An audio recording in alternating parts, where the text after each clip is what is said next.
Hello and welcome to my Pillars of Eternity Definitive Edition blind playthrough. Today we have part number 62, and last episode we were a little bit more in the Abbey of the Fallen Moon, and in the end we have a big fight with the guy responsible for that Temple of Ondra, the Amawa Kaoto. We did some stuff in there, and hopefully we will continue today to get a little bit further into the White March expansion part 2. So let's continue on the top floor or reliquary of the Abbey.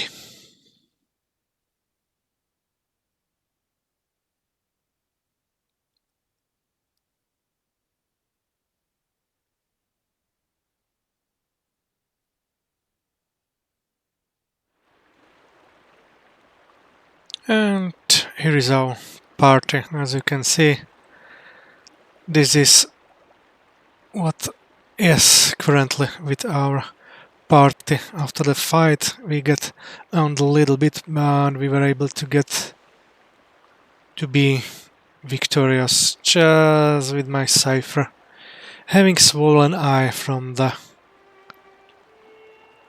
knockout. Yes? So if I can recommend you for this fight, use always Kana and this spell.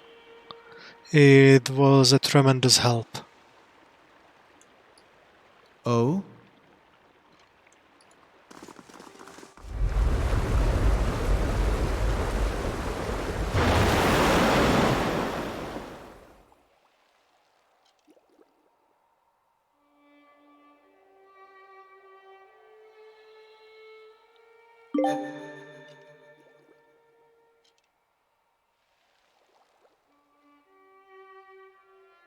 Perfect. Laying low. An achievement about entering the reliquary.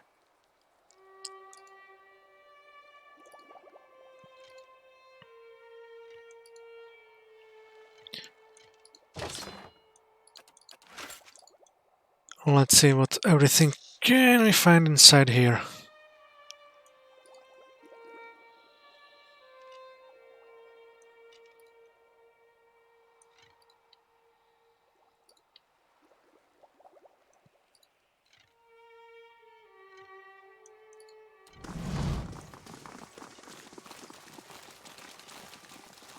Let's see what we got.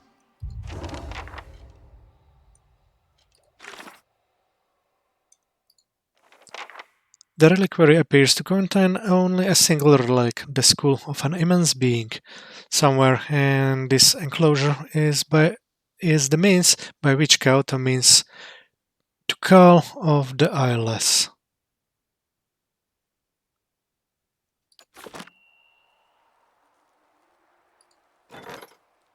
And a new quest. Somewhere in deep in the ruins of Ibrel's well, a pair of Pegra prey on travelers and offer up sacrifices to their mother.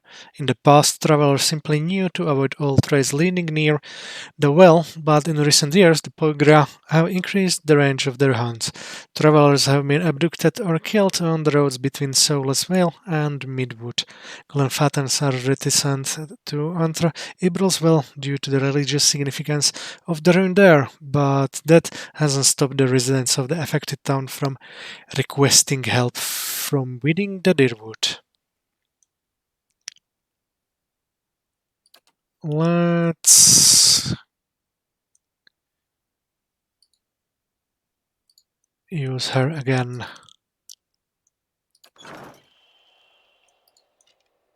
A goddess who buys faith by hiding secrets is sure to have a few of her own. We should not be surprised. The cracks on this jawbone suggest that the forceful blow separated it from its skull. Judging by the distance to the nearby skull, a tremendous force severed this vertebrae from the rest of its giant body.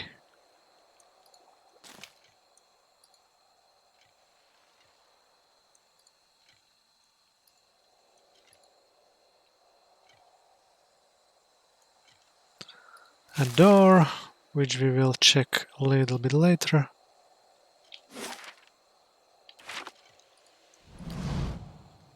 The path ahead leads to the outskirts of the abbey. What would you like to do? Stay to continue exploring the map. Oh. Nothing special.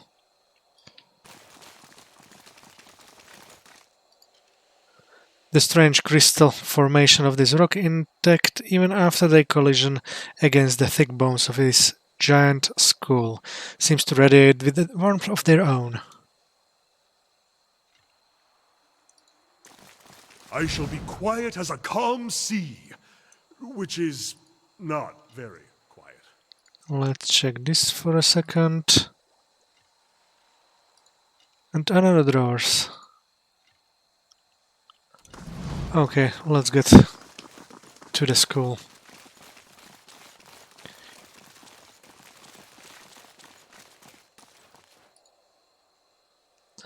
Lodged between rows of crystalline rock, a large fragment of metal protrudes. It looks as though it might be possible to pry it loose. Pull out the metal fragment.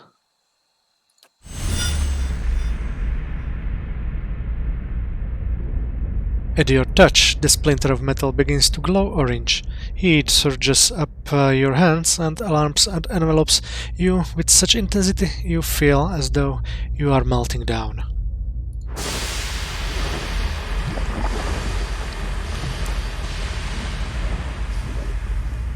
The heat spreads to the world around you, turns it orange and then yellow and then white.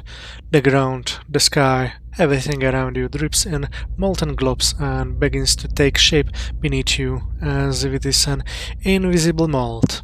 You and the shard are the last things to melt and fall, and your addition to the molten pool completes the shape of an immense hammer. The metal cools as quickly as it had heated. The handle is gripped now by two great leathery hands, and the hammer is cocked back over a shoulder as broad and mottled as a hilltop. The wielder whirls around and heaves the hammer, and you are flying upward for what seems like ages into the airless blackness above. As you spin, you catch glimpses of a rock large enough to be a moon. It is close, far too close to the world.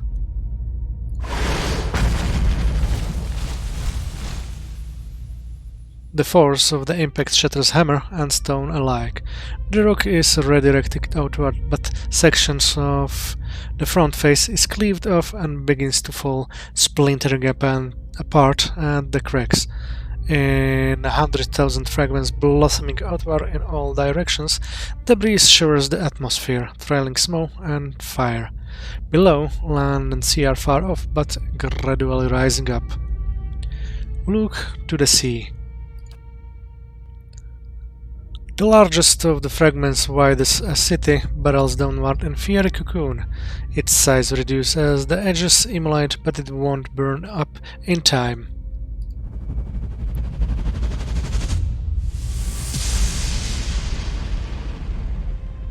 It lands silently in the distant ocean, sending a column of water skyward and radiating ripples that spread like wrinkles in fabric. Then the sound comes tearing up through the sky. It sounds like thunder. Look to the hand. Features are becoming clearer by the moment as you streak toward the earth. You are lodged in an enormous boulder, falling among other smaller fragments that heat and burst around you on all sides. Beneath you, snow-capped mountains raise up, dotted here and there by cities of stone and Ondra. The impact will be destructions of all of them. The shadow of your rock fragment is visible now, getting larger by the second. You are moments away from striking the ground when a massive shape throws itself into your path. The last thing you hear sounds like another rumbling impact, but that isn't what it is. It's a chuckle, relieved, breathless. You hear two words. Made it. Everything goes dark. You open your eyes. The metal hammer fragment has come free, and you now hold it in your hands. It is warm to the touch.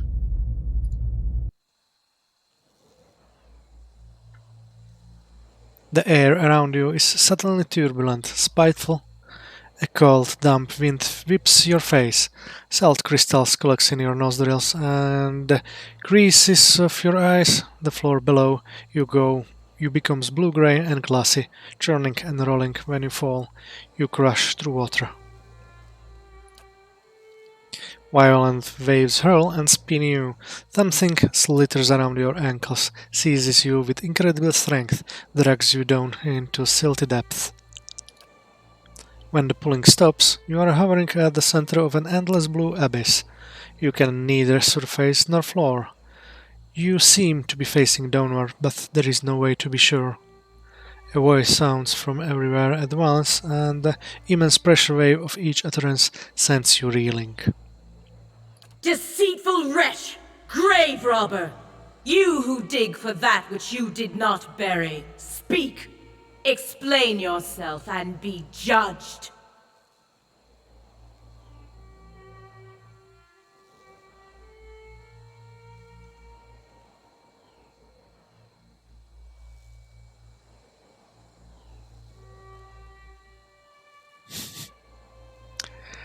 I do only what I must to survive. If I am to be judged for it, so be it.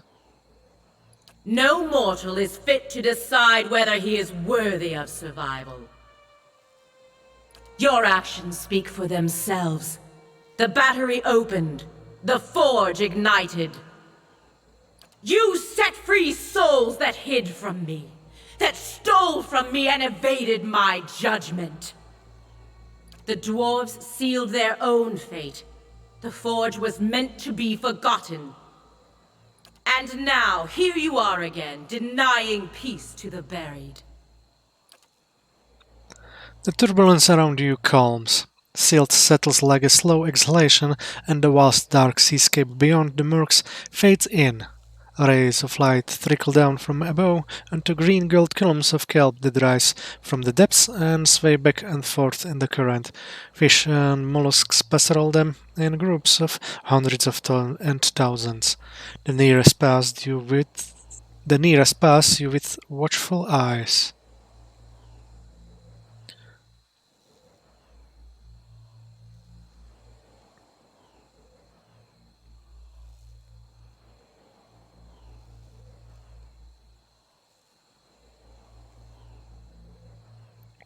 What does it matter if something is remembered or forgotten? It's in the past in either case. Memories are the spirits of the past. You of all people should know their sway on the present, Watcher.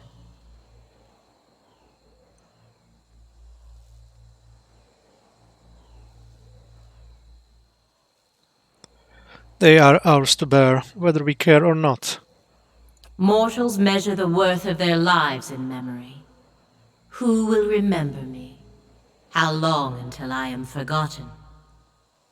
Memory governs every thought, informs every choice. It can fuel passion, understanding, love, or it can create obsession, madness.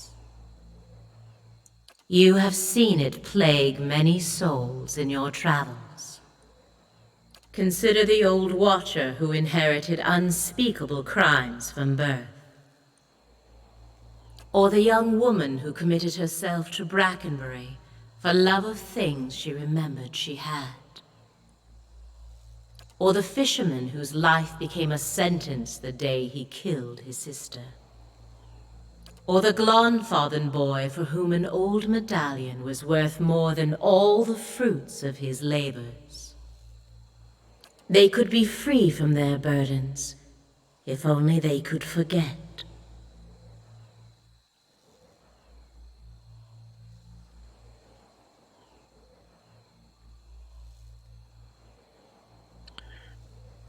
Their problems go deeper than memory. Simply forgetting does not make them go away. For some, perhaps. But for many, the memory is all that remains of it. The fires of cold morn died long ago, yet vengeance still burns in this construct's mind. What is vengeance but a fire fueled by memory that consumes the soul? A fun way to kill time? Cold morn is not but a memory now. If it no longer intruded on her thoughts, no longer haunted her dreams, she could live a life of her choosing.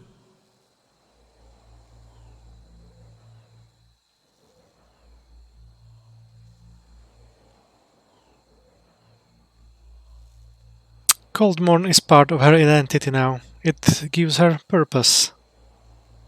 So often do we confuse memory with identity. But memory is who we believe we were, not who we actually are. She would have a different identity now, a more peaceful existence, if she could forget what led her down this path. But I would lose my favorite conversation starter.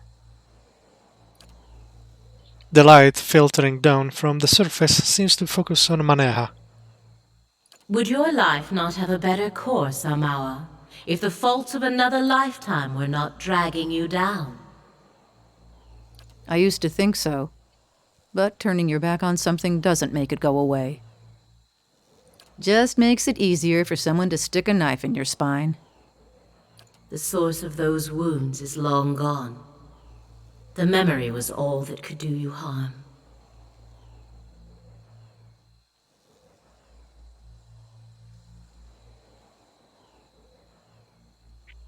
Responsibility runs deeper than memory. Responsibility is another word for guilt. For those who have made amends or were born with the burdens of others, should they not be freed? Even when problems have run their course, memory can be the stone that sinks you into the abyss. Be that as it may, I must reject your moral paradigm because it engenders an incomplete conception of the good that fails to consider the importance of testing the soul. Indeed.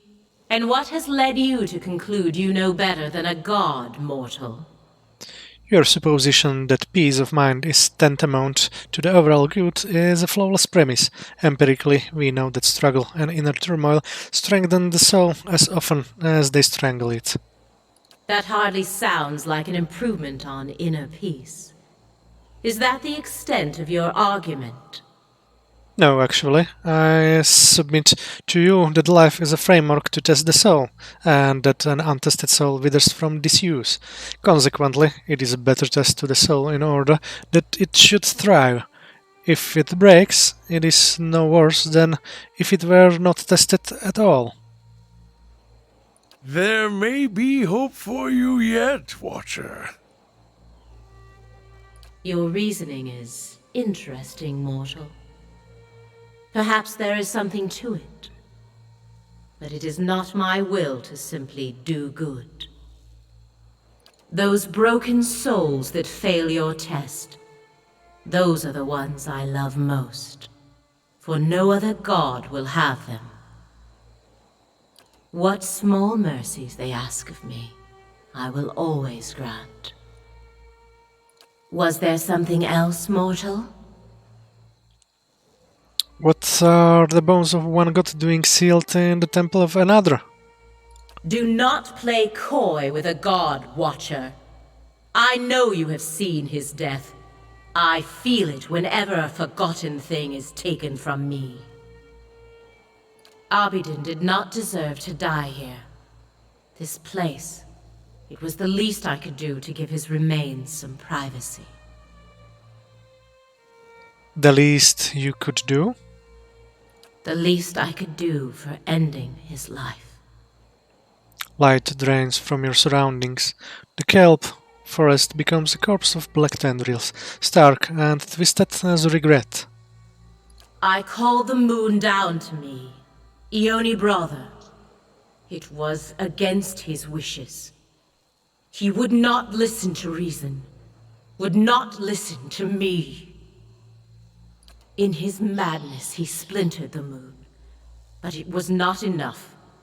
The greatest of the fragments still fell toward that which he would protect. In the end, he took position where it would fall, and absorbed the impact himself. I thought Belafa and Kaldla were the moons. Ioni brother is their smaller sibling, tiny next to them. Small enough that the world would survive its impact. But why the temple? Why the secrecy? That time has been forgotten now, and so his death belongs to me. Everything he was before the impact. But you slew another god. Surely the other gods know this. Surely Abaddon must know. Current surges through the kelp bed, pushing each plant sideways like saplings in a hurricane and propelling you backward amidst a torrent of wayward fish. No! He cannot know! He must never know! Understand, he was not always as he is now. His body was not all he left behind. He was devoted to progress and industry from the beginning. But so too was he devoted to preservation. In those times he would let nothing go. Nothing could be forgotten. His will was iron long before his body.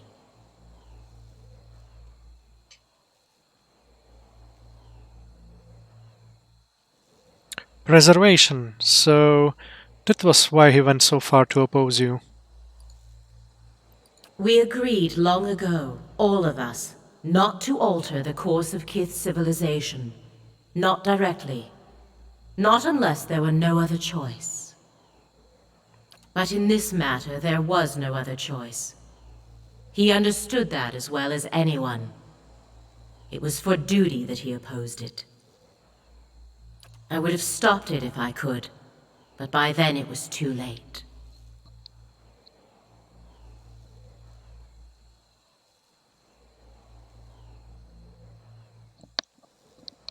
What was it he was trying to preserve? Time has finished much of what I started. I cannot tell you that, mortal, for fear of undoing all its costly work. You make it sound as though you were the sane one. The other gods knew what had to be done, but they lacked the will to go through with it. Even gods have their attachments. To erase all knowledge of such a grand thing required unthinkable devastation. The Eastern Reach, Deadfire. Mine was the only solution. When I called down Ioni brother, they remained silent. Even Abaddon, he knew it was for the best. But he tried to stop it all the same. Perhaps deep down I knew he would. I should have expected it. I could have stopped it. I want to ask you about something else. You may ask. Why did you pull down Yoni brother? The great conundrum of a god is how close to become with your subjects. Too far and they lose hope. Too close and your own judgment fails. I guess dropping a rock on their heads is one way to fix that. Civilizations are meant to ebb and flow. Allow them to persist for too long in power or knowledge, and you invite catastrophe. There was a time when we let our sympathies get the better of us. When memories were allowed to persist that should have been washed away. The other gods could not be moved to act. I did what had to be done without them. You're talking about the Angwitans. I speak of what is forgotten. I failed that day, but my purpose was achieved in the end. I will not dredge up the memory to satisfy idle curiosity. What do you mean the forge is meant to be forgotten? It was never meant for mortal use. Such power, such truths lie within it. It can bring only ruin. When the Pargrunin came to the White March, they were peaceful. They shared common beliefs and purpose. Their visions for the Forge tore them apart. You have seen this for yourself. They would have destroyed themselves in the end. How convenient that we'll never know. You need only look to the history of your own civilization for assurance. How many wars, how many fallen empires might have been averted if only their leaders could forget the objects of their ambition? I mourned the loss of the Pargrunin. Misfortune brought them here. They did not deserve to end so soon. The army that destroyed the dwarves. The Eyeless. Are they yours? What the world casts aside, I take into my care. A thing may be forgotten, but it is never alone as long as I am here. They were lost children, abandoned, fixed on a purpose that no longer had meaning. I took them in, gave them new purpose. I did not create them, but yes, they are mine. They're Abydons. I saw them forged. They were his once, I won't deny it. He created them as assistants to carry out his work on Aora. But he has long been the overseer of progress in the world. Leaving things behind has always been his way. I allow him to leave his past in my care, so that it does not hold him back. You and Abydon have a unique connection then. I suppose we do. But then, the gods have always been able to accomplish far greater things when working together. Nearby, you seek a shrunk path through a school of fish. The fish scatter, evading the predator. I had something else to discuss about the Eyeless. Speak your mind. You haven't given me the whole truth about the Eyeless, have you? Careful what you accuse a god of, mortal.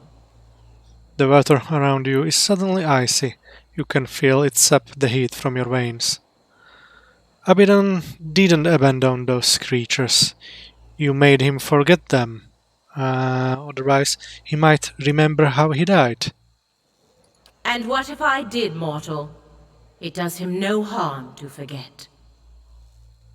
On the contrary, it lifts a burden. If Abydon remembered, it would threaten the harmony between the gods. It was not so long ago that conflict between us led to disaster in your world, and the death of one of our number. Memory is but an image we create to make sense of the present. It carries no truth or meaning but what we ascribe. A slight alteration to it is a small price to pay for peace.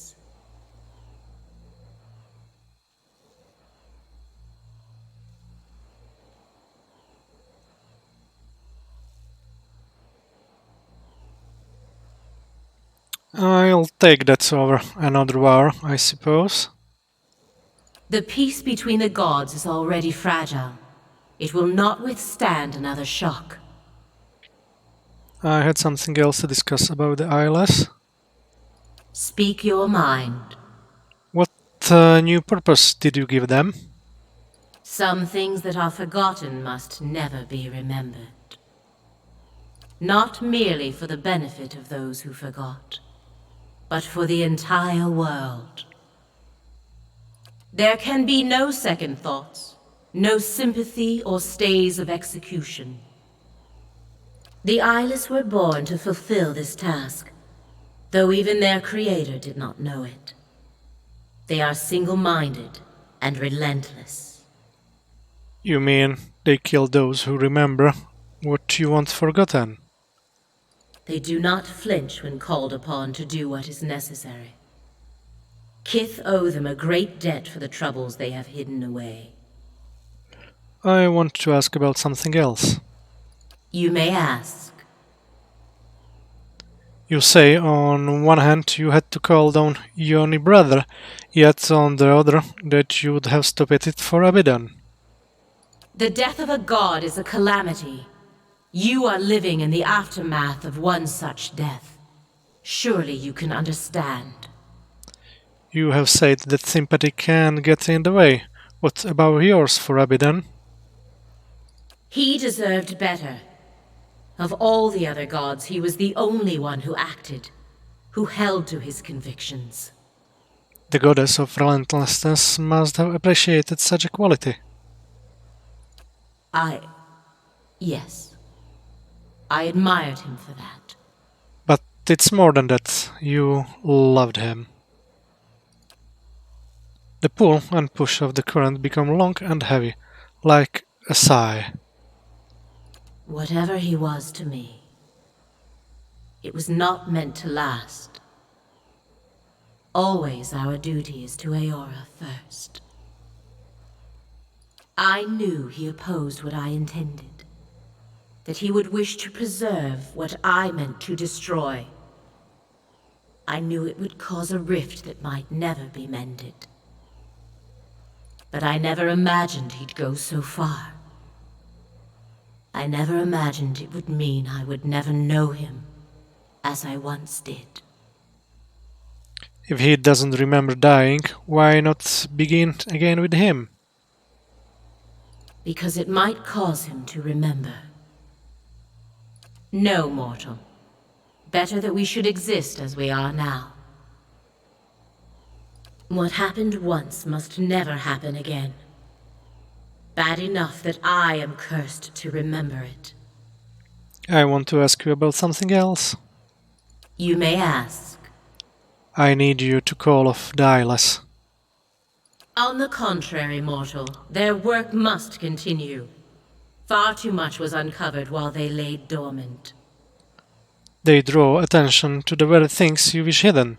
In my dreams, I have seen them swarming over the Deerwood. Those who know too much of the White Forge will be washed clean from Eora, and then the eyeless shall rest once more. This isn't some lone tribe of dwarves. The forge sees visitors from all over now.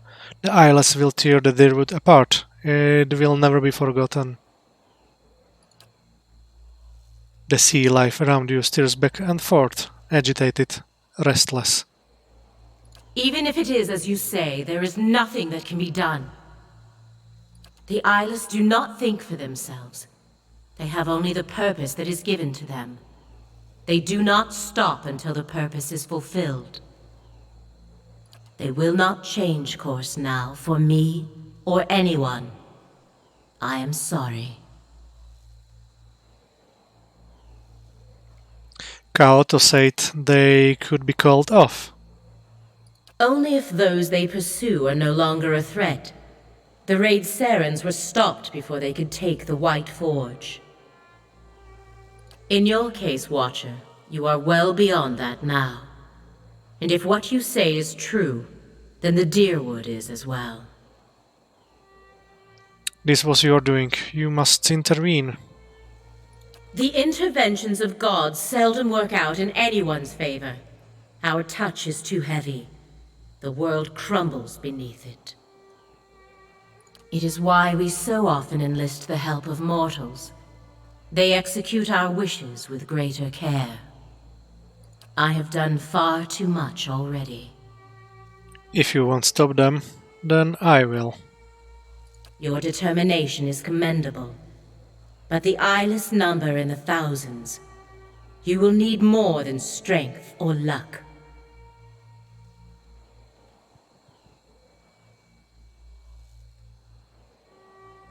The help of a god would be most welcome. I will give you what aid I can. I bade the eyeless to remain hidden when at rest. They are gathered in the hollow of a great rock, splintered from Ione Brother. It lies in a flooded crater known as Kairon's Scar. Know, too, that they were built to answer the call of their master's hammer. When they hear it strike, they come to its aid. If you were to take that piece of his hammer from here and reshape it in Abaddon's forge into a likeness of the original, you might be able to call them to you. But destroying them would be another matter. I know of one way, but only from the center of the Lion's Den. Only with their master's hammer in your service. If you can do all this, if you can reshape what remains of Abaddon's hammer and bring it inside their lair, I can instruct you there on what you would need to do.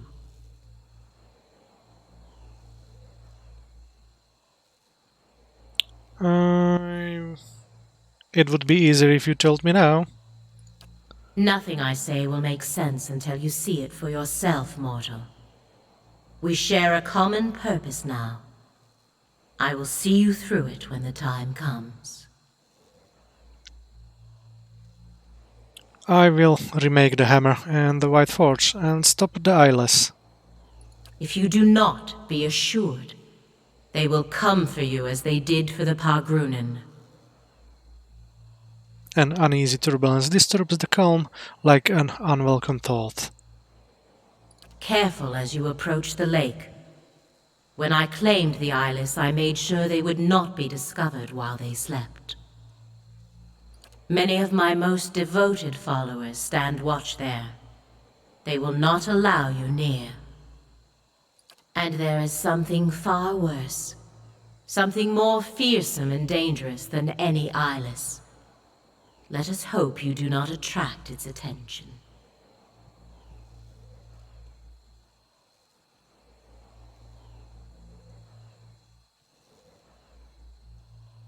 I was just thinking this all sounded too easy.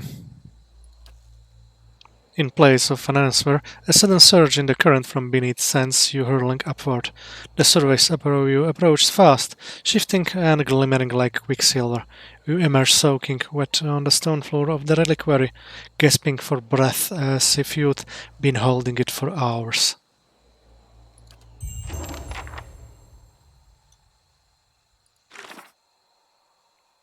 Atop the Abbey of the Fallen Moon, I found the reliquary and the answer I sought.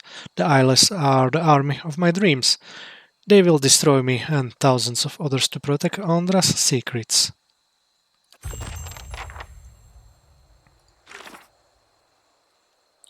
Ondra has said that the eyeless are gathered together in a fragment of Ione Brother that lies in Kairon's Scar, and that there may be a way to stop them if I can reach this place. However, Ondra has advised me that I'll need to recreate Abaddon's hammer first in order to be able to summon them to their deaths. With the fragment of Abaddon's hammer I retrieved from the Abbey, I have enough metal to make a kid-sized version of the original. Ondra believes this will be adequate to be able to hold sway over the eyeless.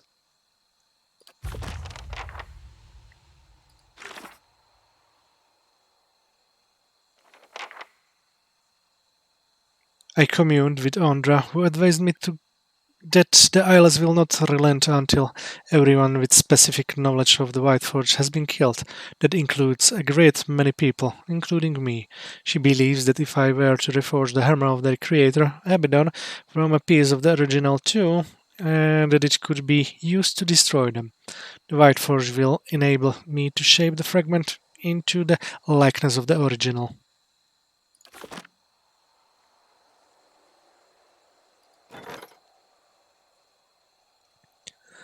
And we have also one Kednua quest. somewhere in deep in the ruins of Ibral's well, a pair of Pugra prey on travelers and offers up a sacrifice to their mother. In the past, travelers simply knew to avoid all trails leading near that well, but in recent years the Pugra have increased the range of their hunts. Travelers have been abducted or killed on the roads between Solasvale and Midwood. Glenfattens are reluctant to enter Ibral's well due to the religious significance of the ruins there, but that hasn't stopped the residents of the affected towns from requesting help from within the Deerwood. Moonshine explored the ruins of Ibral's well extensively and found a wide array of dangers in the ancient city crumbling homes and palaces. Though the Pugra has always been hostile to outsiders, Moonshine was able to speak with them and realized that they were being mentally controlled by someone else. The source of the increased attacks was an oral cipher who had been disowned by her father and subsequently banished from the Twice-Split Arrows. A special skill at mental domination, the cipher was using the Pugra, her children, to make a small fortune on unlucky travelers. However, once Moonshine drew her out into the open, the overconfident cipher was quickly defeated. In the cipher's lair, near the heart of Ibral's well, Moonshine discovered the grisly treasure, a necklace the Pugra had combed from the teeth of an Orlal's murdered father.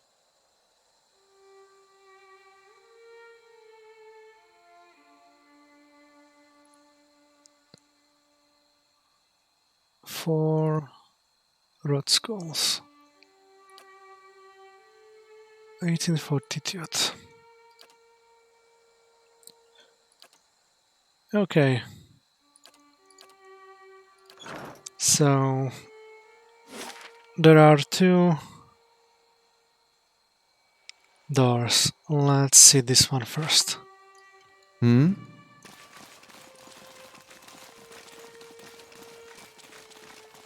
We will need to go to the White Forge again.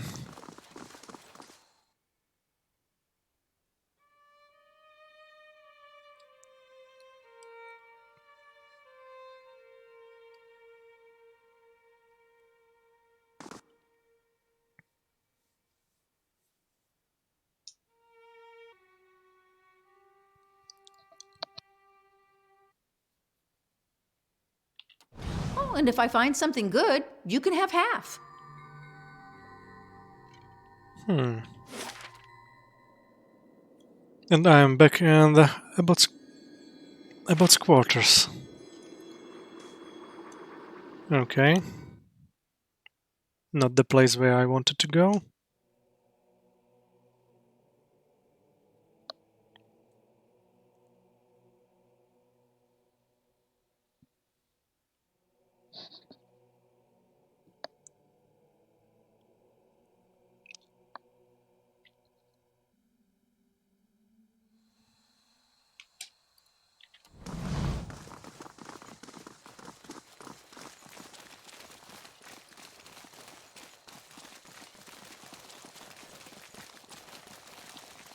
This door first. I think it will bring me down to the ground.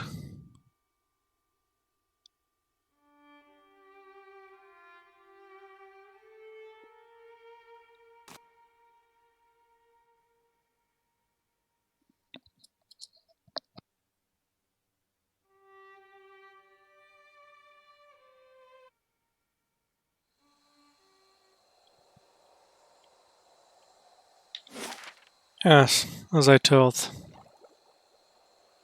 And there is the last place which I need to visit. Let me see that.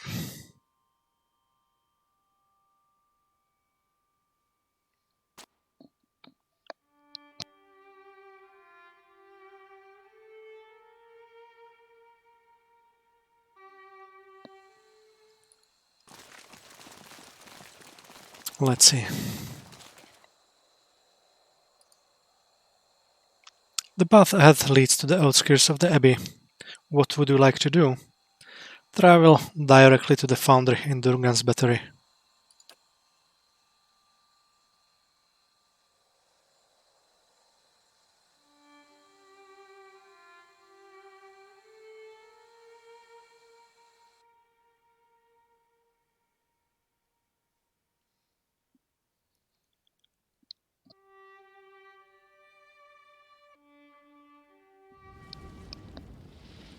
Okay, and here we are.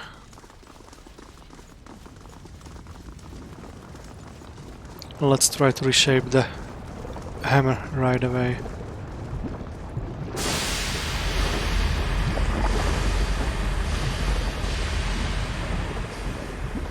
Incredible heat ripples upward from the white forge and laps against your exposed skin. The fragment of Abaddon's hammer grows warm in your hands as if it recognition.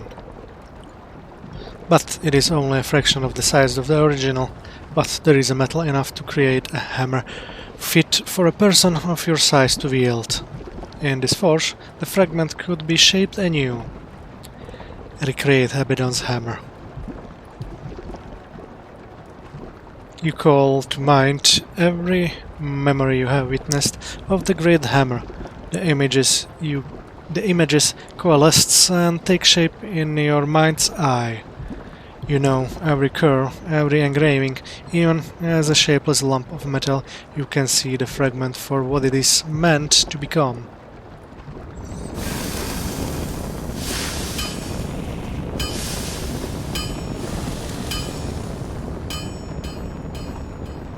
The fragment is slow to heat, even in the white forge, and quick to cool as you work it against the anvil. Sweat drizzles down your body and puddles at your feet. Your arm grows sorer with each swing of your forge hammer until you can barely lift it. Minutes turn to hours.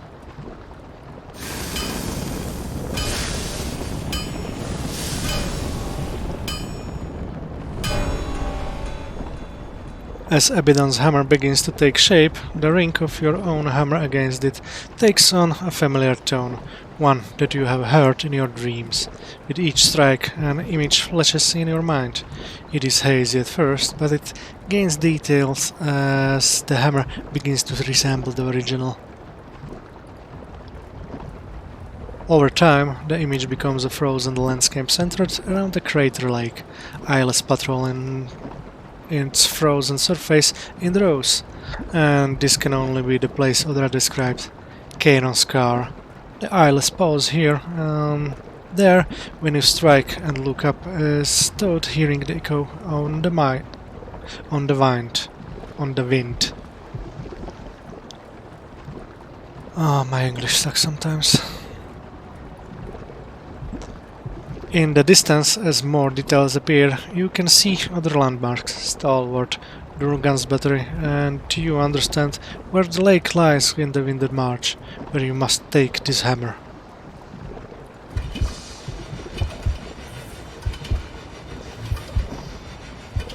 Finally, with a careful etching of the last details with your chisel, the hammer is completed. No sooner do you make the final mark than you feel pure, radiant energy pulsing from within it like a mechanical heartbeat. There is an incredible beauty to the shape and the whiting of the design. It feels as if this is the realization of the metal's purpose. You take up the hammer and its power rushes over you and waves, and it shakes your body so hard you nearly drop it to your knees. The tremor passes, but the surge of power remains. The hair on your arms stands on end. In your hands, a faithful recreation of a divine instrument.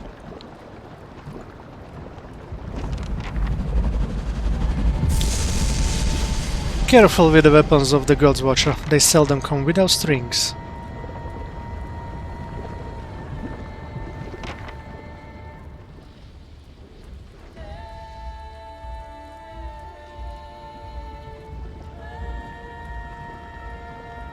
I've heard enough. The sound of an argument reaches you from the stairs.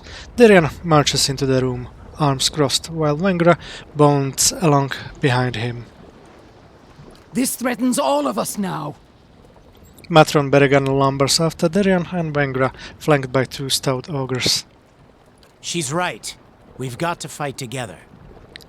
You also recognize Ederic's following man. His shoulders are rigid and his arms are clasped in front of him.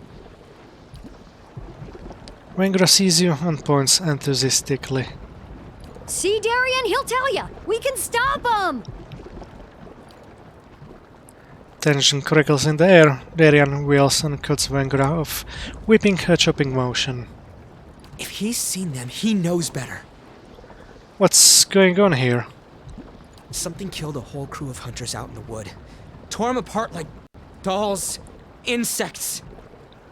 Despite his steady posture, his eyes flit and flicker like flies, and his upper lip shines with sweat. Something like the creatures that attacked my fort, perhaps? Beregan mutters something to her escort, and they snort in agitation. I told ya! All we gotta do is get him in range of these cannons and then we blast him! She brings her hands together in a loud clap. We don't even know what they are. He shuts his eyes and breathes loudly through his nose. I do. Everyone turns to look at you.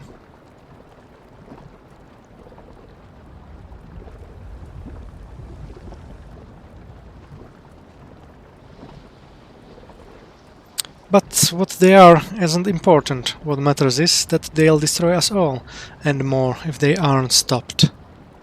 At last, some sense. Will you listen to him, if not to me? The destruction my dreams warned me of. Beregan's gaze is distant with horror. Suddenly, she rounds on Vengra and Darian.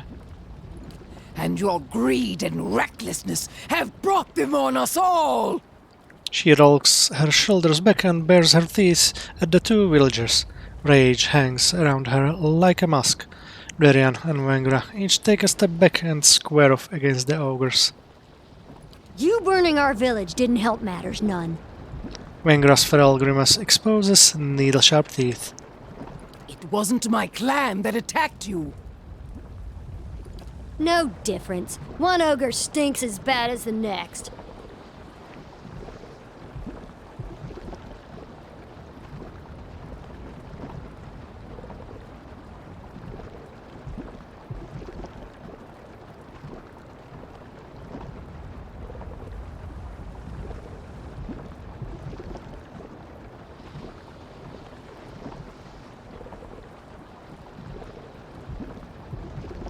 Beregan, did you come all the way out here just to say I told you so?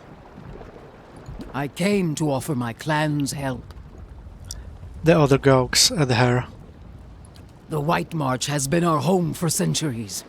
We'll defend it alongside you.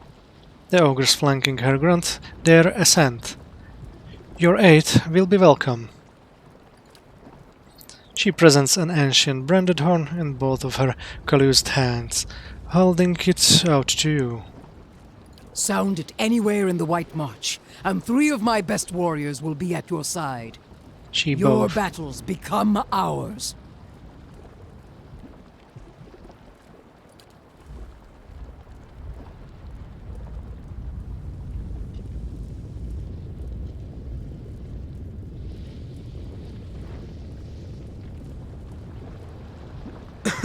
What's your plan for dealing with them exactly? The eyelets are hidden at Carrion's Scar. I'll face them there. Vengra and Darian gape at each other in disbelief. That lake's notorious. Folk never come back from that. She breaks off her eyes, suddenly white. Oh. You'll need all the help you can get. I have fewer men to offer than I would like, but the Iron Flail stands ready. Our siege weapons are at your disposal. The same ones you threw at the battery's walls? These eyeless will come for us all if they aren't stopped here and now. Forget it. You're not bringing your army into our backyard. He looks to you and nods. Tell him.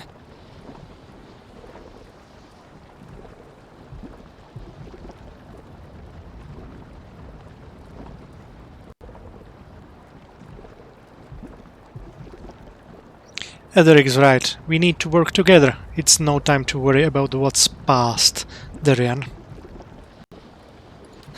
Guess you're right. Won't be anything left of Stalwart if we don't stop these monsters anyway. He looks down at the spot his heel has ground into the grid. We'll assemble at Carrion's car and await your orders. Be ready, my friend. It will be a great battle. Edric bows slightly and steps away.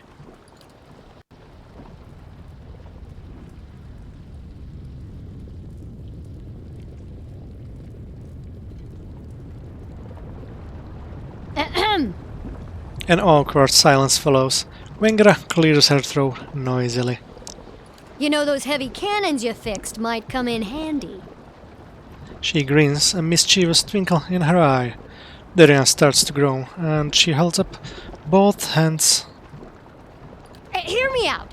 Kieran's scar should be just in range for those guns. You just point out your target and I'll do the rest. If those things are on the move, we don't have much time. If you're really gonna stop them, take this. It's the best of the ore we've pulled from Stalwart's mines. He gives you a solemn nod. It's not much, but it's good enough to make the old Pargrunen Smiths proud. I'm sorry about what I said before. Just don't take it out on the rest of the village. He looks away.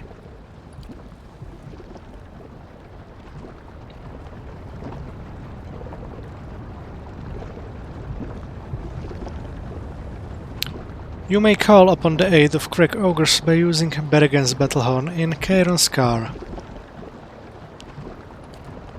You can call for the Resonance aid by using the Burning Pitch Trebuchet ability in Kieran's car. Mamulian was granted Burning Pitch Trebuchet. You may call upon the cannons of Durgan's Battery by using the Heavy Cannon Blast ability in Kieran's car. Mamulian was granted Heavy Cannon Blast. Never seen anything like it. I bet a hammer like that could crack a dragon skull in one blow. Okay, let's check the inventory. Here is the hole. And let's use it this way. Oh, and it took Stormcaller out of my hand, so who will use it? Probably the only option is Eder. +4 might.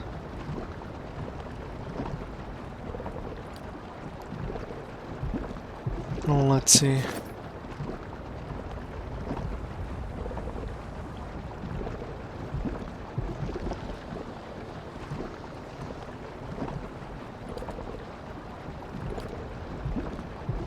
It's one-handed or two-handed?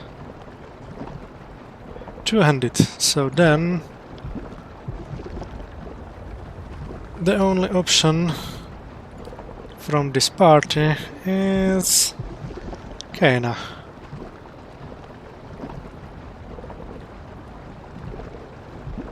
Let's see which weapon I am not able to wear without penalty. Greatsword. So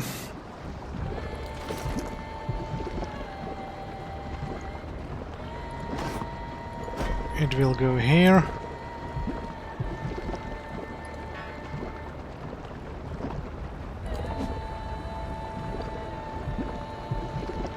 And let's bound it. Yes. Use the hammer to destroy the army of Eyeless at Carrion's car. Okay.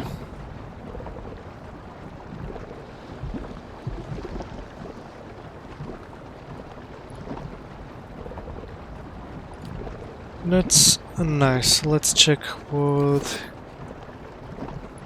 his is.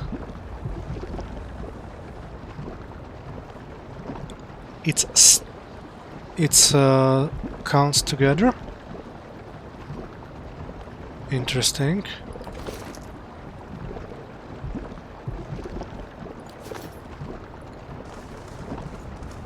that might be some bug, but...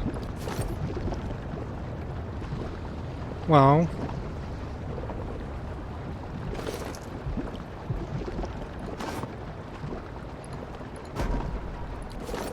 It's 1822, so yeah. It's +4, even if it has its own belt as a bonus. Perfect. This will be painful.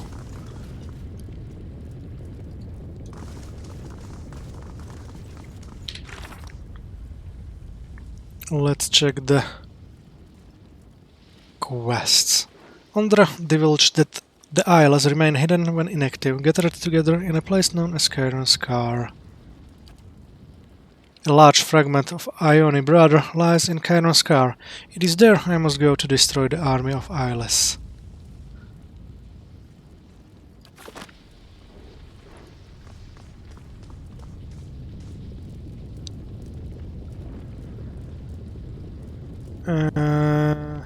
Go to Great Hall. We will need to take a nap before following further.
And we'll go now back to Stalwart.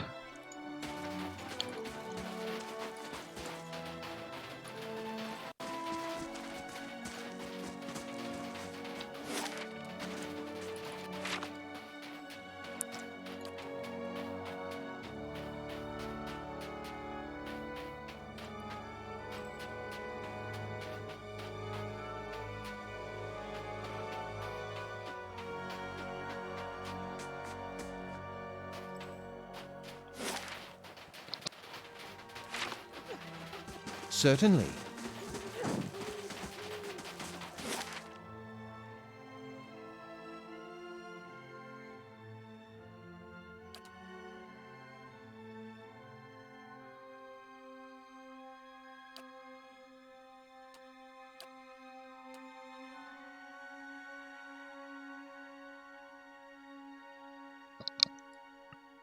Okay, no new areas in here, so let's go to Stalwart.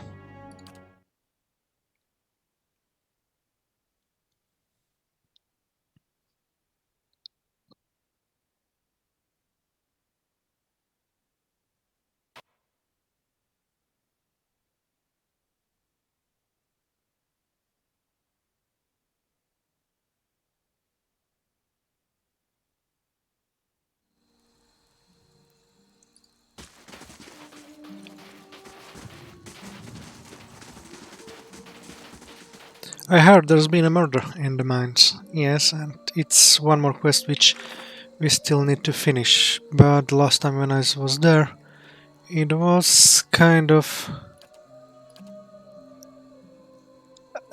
difficult. Oh, risk tolerance. That's also needs to be finished. So let's go inside.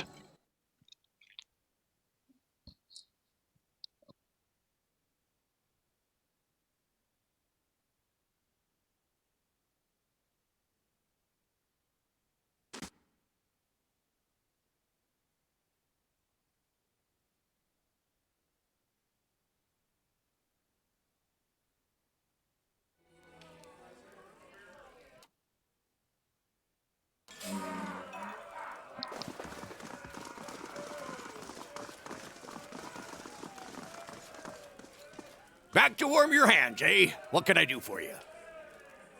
I'd Top like a quality bear room. pelts on every bed. You won't be disappointed. And this one.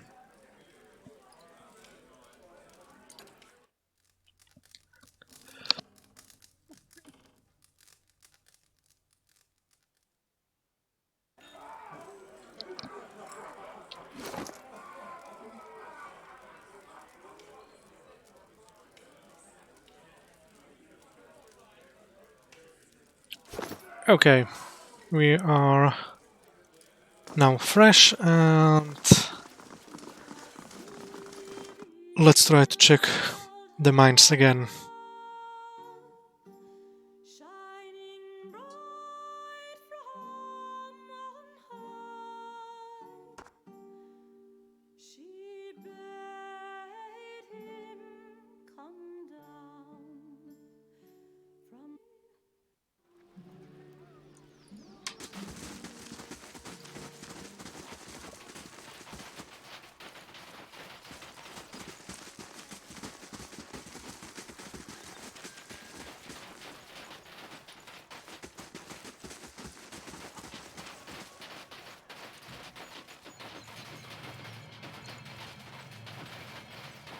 Good work at the battery. Yes, we owe you our livelihoods.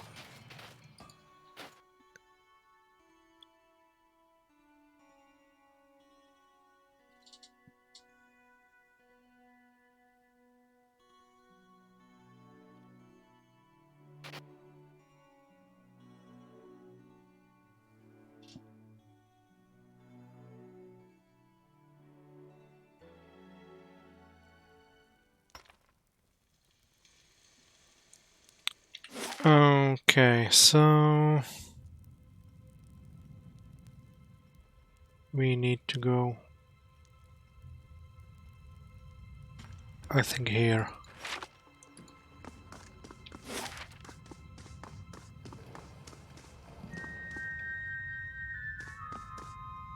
Yeah, I think so. If I remember it correctly. It's pretty long time when I was here last time.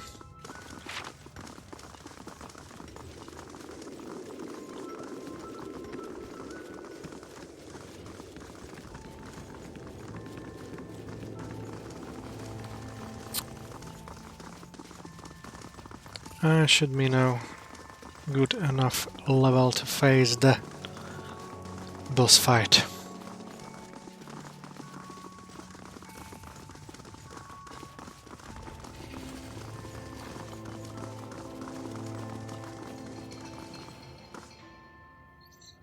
This dark burrow extends deep into the wall of the mines. Unlike the mines tunnels, the walls here have an almost slick texture interspersed with damp pressed earth. A few paces past the entrance, the tunnel widens considerably. Retrace your steps to the caves. You trace your steps and make your way back to the exit.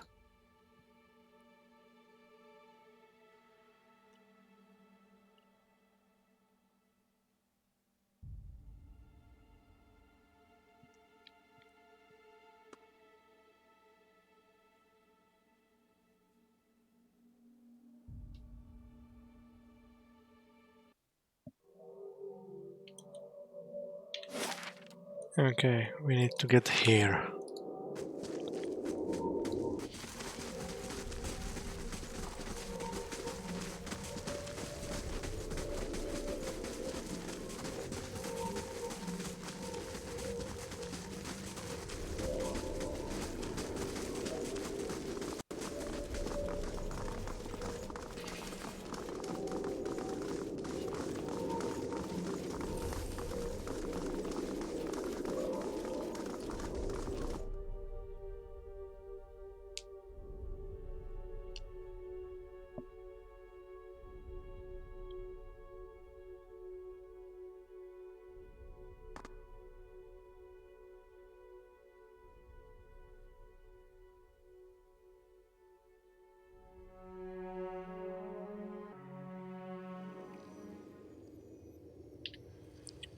Let's quick save. And let's try the encounter once again at max level now. Keeping an eye out. There are a lot of Vitrax and tendrils, so let's get here. It's open. That is a very large plant. I never did like gardening.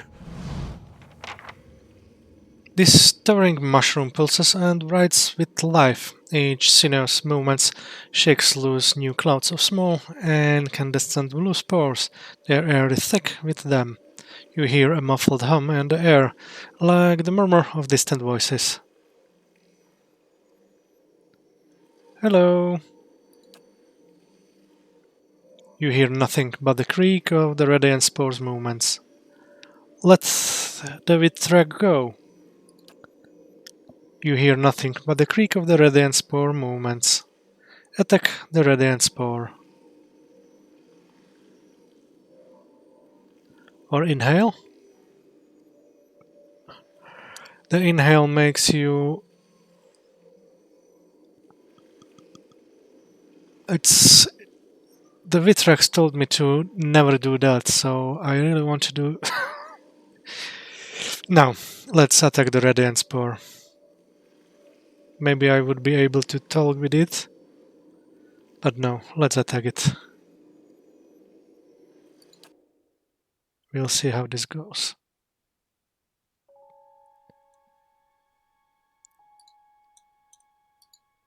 New here.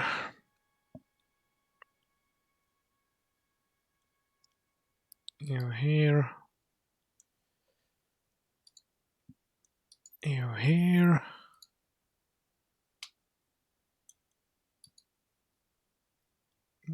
You here.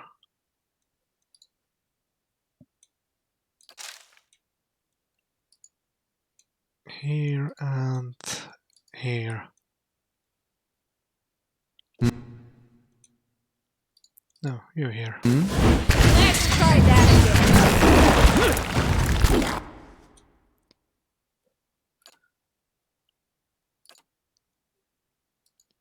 Let's do what Ondra is.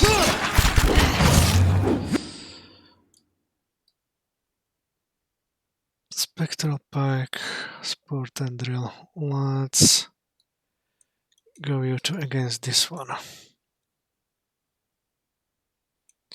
Where are you?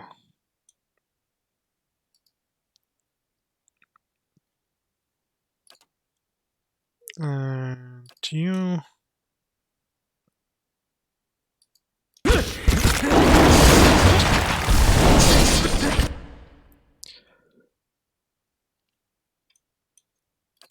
Good.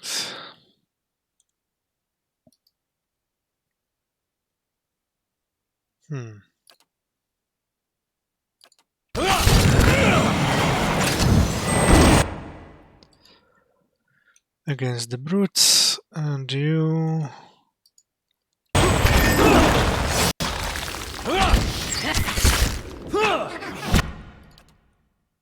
Heal yourself.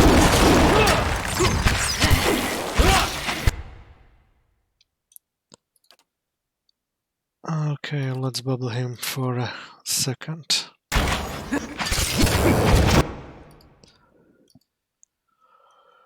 And what do we have here? Let's do this.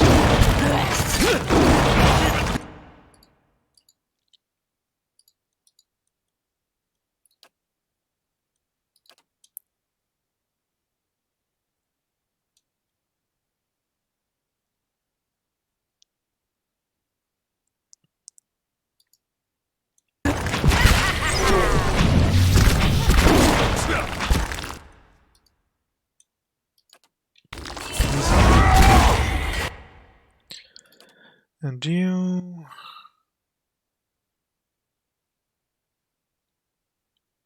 Let's use this.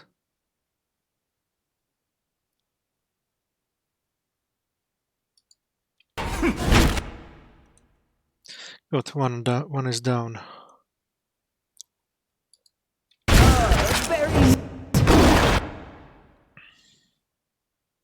Now is one down.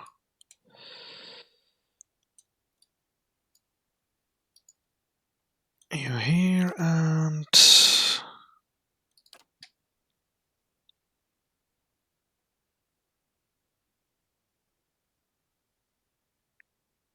this should be fine.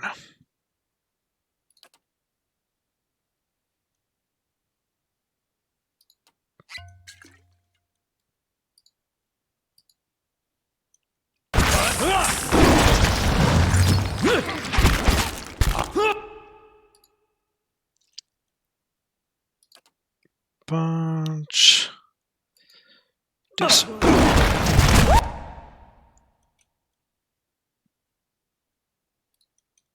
Oh, 7. Let's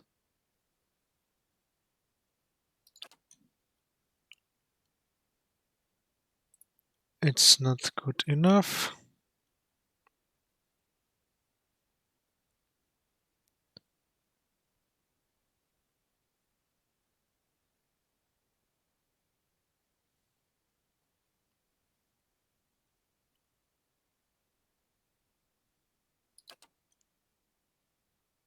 Let's use it here.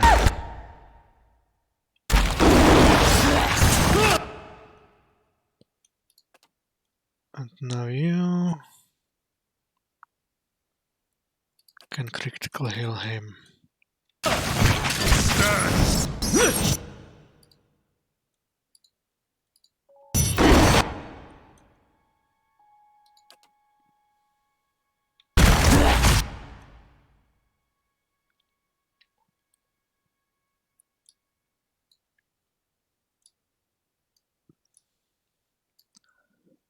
Let's kill him. And you check to dissolve.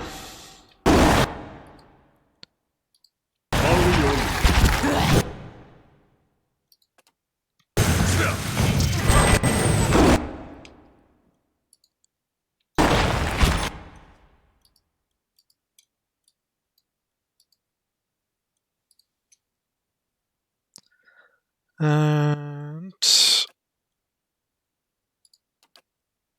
let's resurrect her.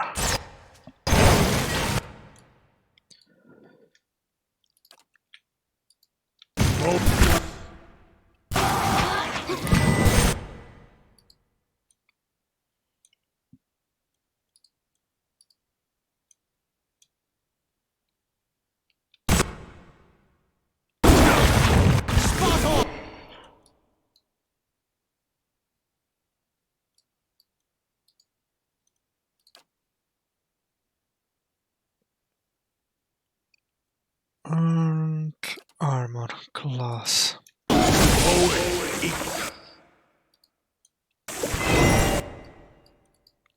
Let's go this way. It'll be. Now let's go here.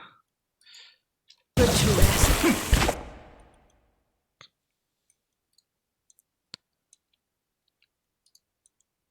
Not in vain.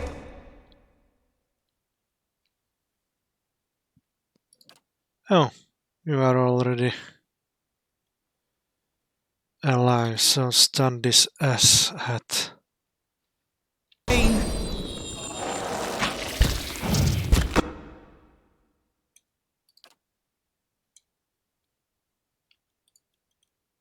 And one more.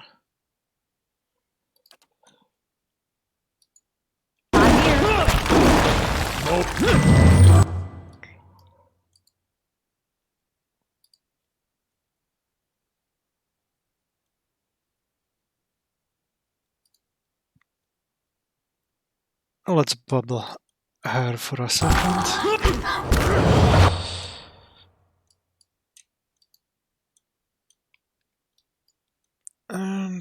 And do this.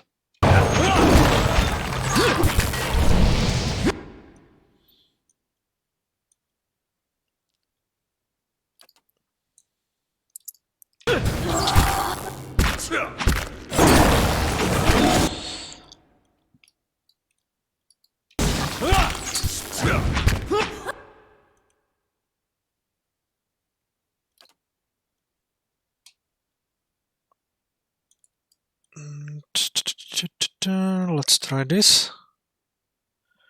No. Let's try this.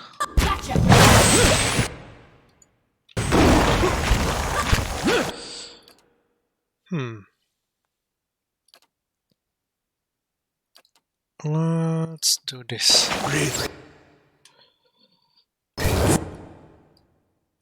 Just in case. Wow, another one down. Vitrak is also down. So let's get against this, and you, good, go tank the Radiant Spore.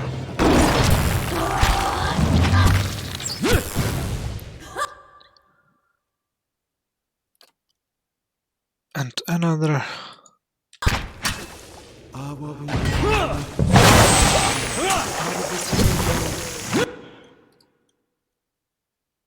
And what spells do you still have?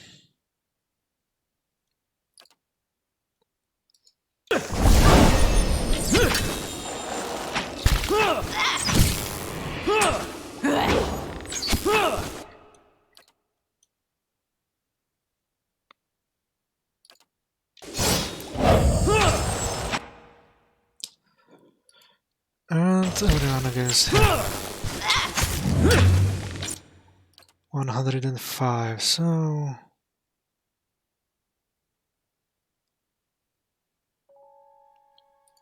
Oh. Let's see what this spell will do.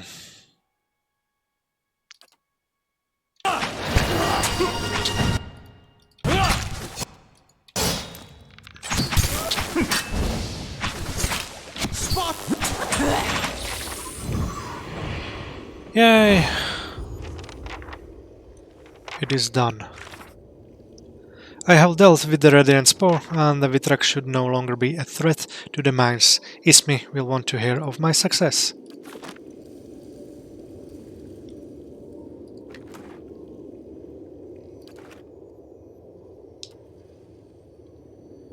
Certainly. Light, flame, and sound. We'll keep to ourselves. So the fight was a little bit easier than the last time, at least only one casualty of the fight.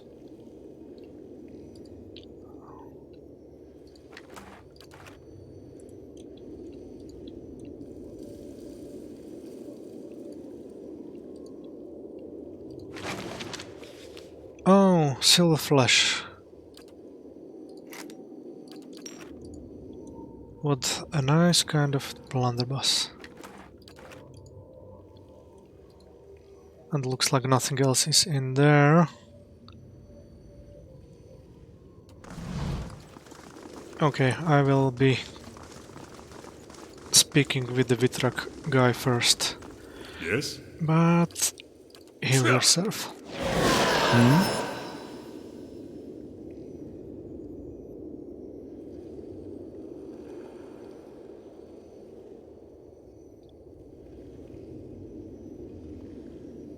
Okay, he's healed a little bit.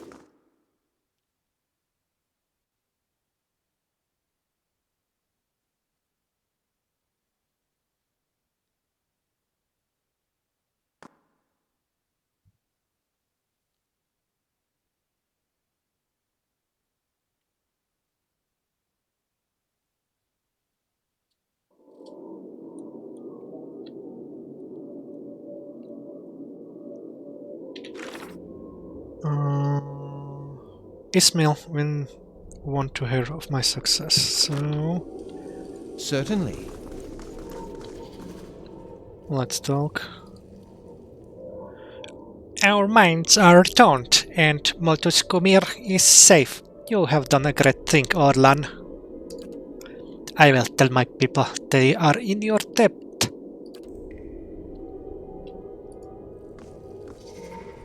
I hear only my kin. It's good to be free. Okay, let's find Ismi.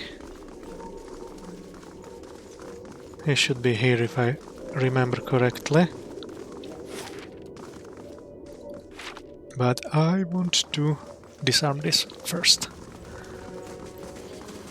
Let's go, devil. That'll do. Difficulty 12. That'll do. Got it done.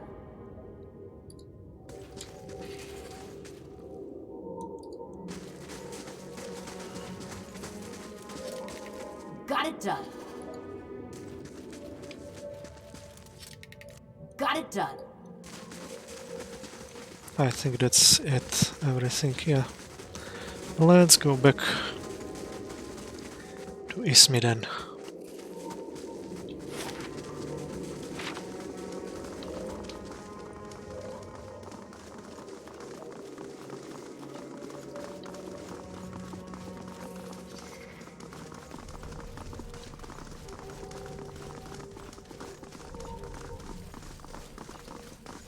Well, is the Ismi the guy in top? Oh, yeah. Terranat was just one guy in the middle. So let's get back to the lair. I completely forgot.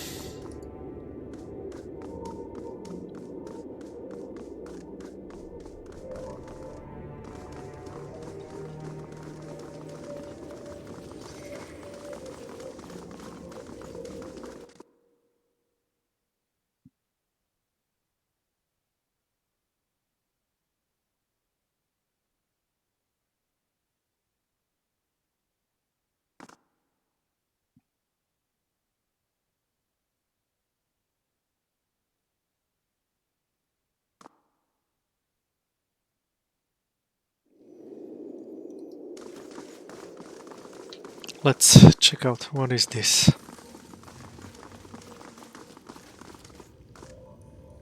You step past the gnarled roots and enter the burrow, following it through into the dark network of twisting passages. Retrace your steps to the stalwart mines.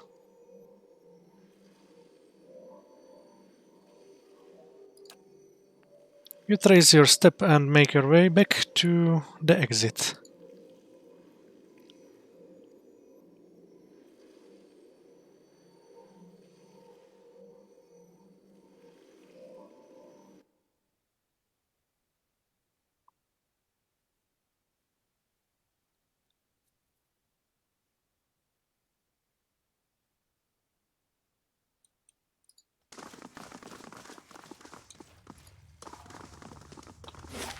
And we need to get here, I think.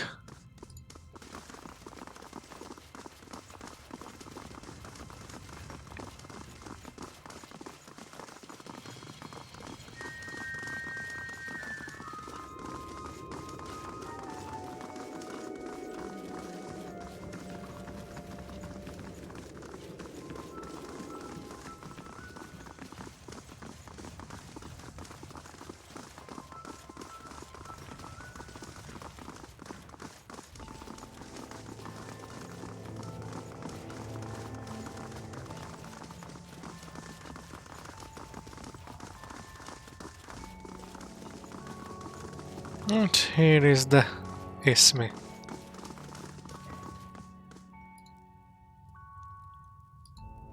No? Seems like the miners are back to their senses, almost like someone smacked them all in the back of the head. What do you do out there? I found a Vitrak colony underneath the mines. A malicious fungus infected their people. The Spore was being all these attacks and disappearances. Well, can't say I would have guessed that one. I'm just glad you put an end to this mess. Which leaves me with the decision of what to do with Gamel.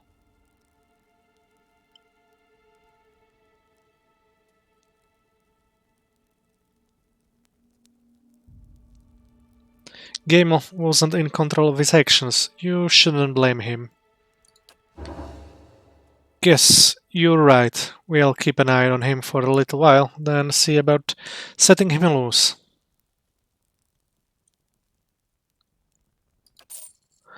Take this a token of gratitude for all the hard work. It's the least I can offer. Now, is there anything more I can do for you? Leave. So, while investigating strange occurrences at the Stalwart mines, I discovered that the culprit was a radiant spore, a fungal growth with a power of to influence minds. It had taken control over the Thrak colony, and through them it was able to influence the miners in the tunnels above. I slew the radiant spore, putting an end to its control and securing the mines.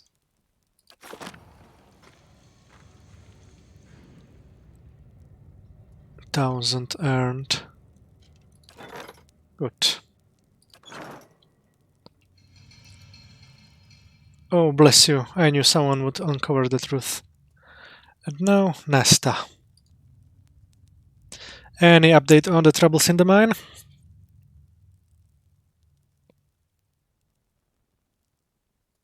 A giant spore in the Vitrak caverns was mind controlling the miners as well as the Vitrak.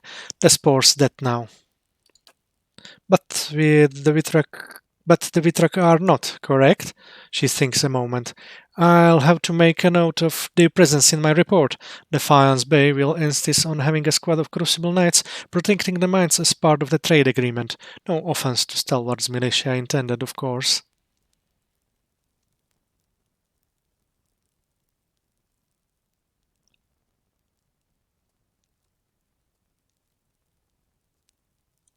There's not much prestige in guarding a mine. That knights won't thank you for it. And I have few enough friends among the knights as it is. Good point. I won't mention the Vithrak in my report. There's one more step I must make. The White Forge. I'd like to assess the skills of the smith assigned to the forge. See you there.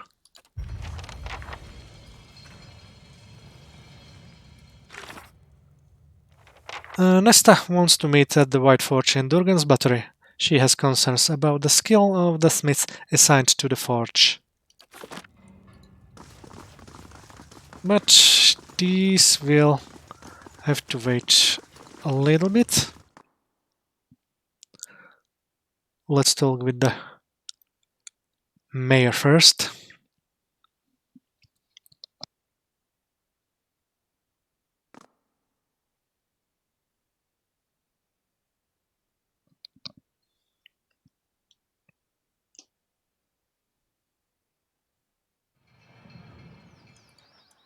Can't believe they're letting that animal go free. It's all the new blood in town. They're soft. You'd better not show his face around here, that's all I'm saying.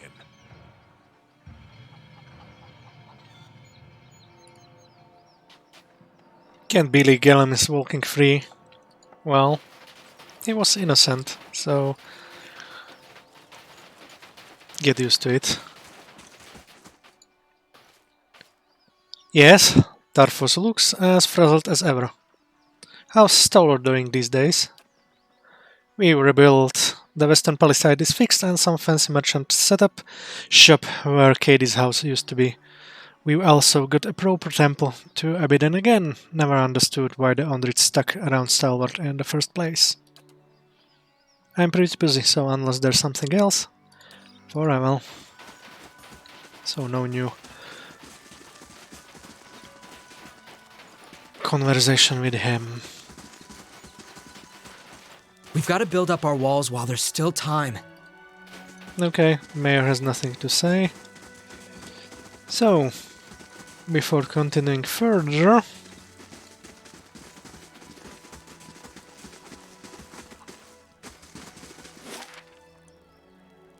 I will want to get some stuff from Kednoa.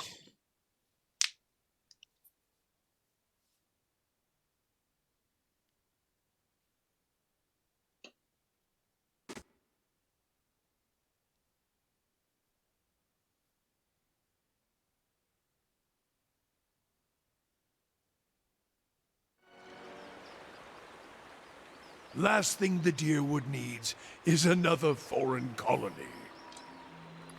And Zahua is back from the escort quest.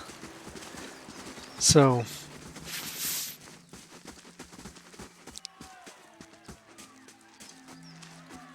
let's get here. It was 24 hours, so I will take a nap and then pick up everything which I have found in the quests, in the stronghold quests, and then I'll go back to White March again.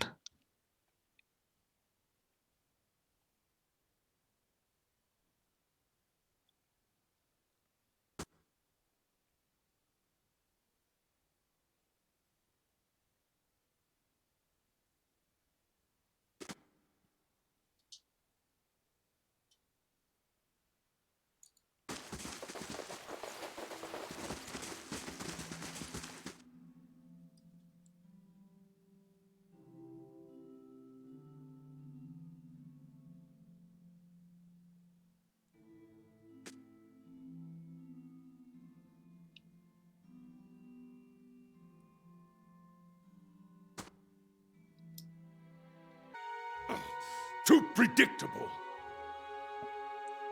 And unfortunately, this will be it for today, because I still have some stuff to do.